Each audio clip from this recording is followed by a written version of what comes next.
I want to start this video off talking about video games and how it affects the male brain. I'm no doctor by no means. I don't have a PhD in this. I'm just a normal guy, with a billion other views on YouTube talking about probably the same thing. But I just wanted to share my own unique perspective and way of looking at it, and something that I was thinking about. So I might waffle on, I might get a bit bored, and I might speak in a monotone voice, but this is my first video that I want to share with somebody, and I take the courage to put it out there. So basically the concept I was thinking about was that video games, primarily on the male mind, I can't speak for women, but primarily on the main mind, how it affects people, men primarily, is that going back thousands of years ago, our ancestors would go out and do things like, say, for example, Christopher Columbus would go over and find different parts of the country and map things out and call them whatnot, call it this country and call it that. So like video games, for example, is men nowadays would play video games and they would get that same type of achievement and conquest. But my argument is that they're getting that type of conquest in a cheap way that isn't actually real. So say for example you press that button, that's all gone. And this is not some guy that's on some high horse. I'm not on a high horse. I used to play video games. I've gotten into self-improvement and I go to the gym and whatnot, and that doesn't mean that I won't play video games. I'll tell you what, I do play video games sometimes, but not as much. And I feel like as I get more awareness, I will not play video games because I won't see the point in them. So the argument was, say for example, Call of Duty.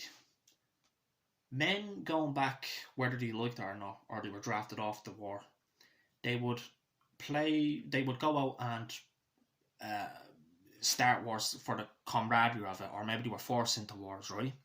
Through DNA, right? That's how we got here today, through basically conquering and being violent. We don't want to look at that and say we're so modern now, but we got here through history of violence, so being a certain way. And the concept that I was thinking is, we still have that in the modern man. I see it when inside myself, and I think it is in every man out there, but it's just been buried. It's been buried through a lot of modern things like our diets, our peer groups, certain things that we pay attention to, propaganda, all these types of things, the school system. We've basically blunted that animalistic nature of us and blunted that type of fire for us to go out there and achieve things. And the concept that I was making is that video games are a simulation. They simulate camaraderie. Say for example, you're playing Call of Duty, which is a popular game nowadays, or something that's less popular but people still play it, Minecraft. Now, in Call of Duty, you might be, you're on a team and you're all talking on the mics and you're going out there to achieve something, and you shot that guy and he shot him, and in Minecraft you might be building something. But what that actually is simulating in humans is camaraderie that we're meant to get in real life. That camaraderie that you get in real life from experience of actually doing it, because I have two contrasts. I used to be a video gamer and I used to play for 6 hours, 8 hours a day, whether that's healthy or not, but I know guys out there play it for that much,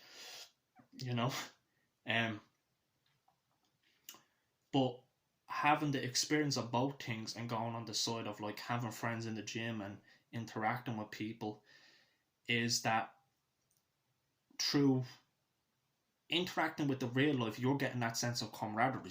You're getting that from real life things. When I play a video game, it's simulating it. Now people will say, well Tom, what's your main point? Like, I might come back after a hard day's work and I play the video game. There's nothing necessarily wrong with that. You can play a video game, but I'm coming at it from an alternative view, one that isn't so popular. And I think I kind of wanted to make this channel on, I don't really want to follow trends or, talk about what everybody talks about. I just want to express my feelings and put it on a screen. If it resonates and helps one person, Grant. If it's one person that listens to it, I'm grateful. It doesn't matter, you know. But so say for example, you want to set up a business. You might come home and be coping and saying, you know what, I have a hard day at work. I'm gonna come back and play a video game. But you know in the back of your mind that you're ambitious and you want to set up that business. Even the concept of just learning it, you get what I mean? Like learning it and doing it and learning it, and like putting your mind to something. But it's so easier to just hop on a video game, press a button, and then get that type of relaxed and, you know. But the thing is, you're never going to achieve your goals every time you cope and use a video game. It can be used in multiple things like junk food, you know, other things that you pay attention to. I might leave that for a different video. That might be an interesting topic. But this one I just want to talk about video games. But any type of cheap dopamine that you get from something is, you're never going to actually be able to progress to your dream because you're always going to be using it as a crutch. And yeah, that's just my first video. That's the concept that I wanted to talk about. It's not right or wrong, it's just an idea. Thanks for watching.